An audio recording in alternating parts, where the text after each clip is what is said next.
Knowledge library के channel में खुश आमदेद। आपने अभी तक मेरा चैनल सब्सक्राइब नहीं किया तो नीचे दिए गए सब्सक्राइब बटन पर क्लिक करें और साथ में घंटी के बटन पर क्लिक करें ताकि नई आने वाली वीडियोस का नोटिफिकेशन जो है वो आपको बर वक्त मिलता रहे। आज की जो वीडियो हम डिस्कस करने जा रहे हैं वो बाबर मिसाइल B1 के बारे में है। पाकिस्तान ने हाल ही में बाबर मिसाइल B1 का जो है वो एक कामयाब तजर्बा किया है।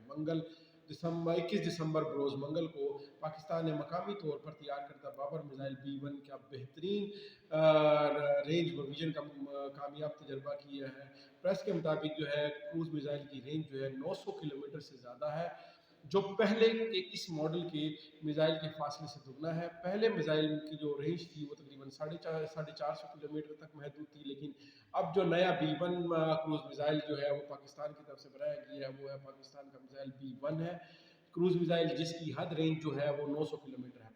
इस बयान में inter services public relation ISPR ने कहा है कि आज की लॉन्च का मुशाहिदा जो है वो स्ट्रेटेजिक प्लान डिवीजन के director general lieutenant general Nadeem Zaki और national engineering and scientific commission के चेयरमैन डॉक्टर रज़ाक समर और कमांडेंट एंड आर्मी चीफ जो है commandant army strategic force command lieutenant general Mohammad Ali ने किया है।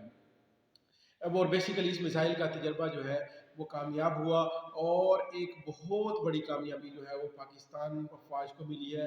पाकिस्तान जाहि जिंदाबाद। इंशाअल्लाह ताला अब पाक फ़ौज की जो है वो इस तरह के मिसाइल जो है वो बनाती रहेगी और मुल्क की दिफा और तरक्की में अहम किरदार अदा करेगी।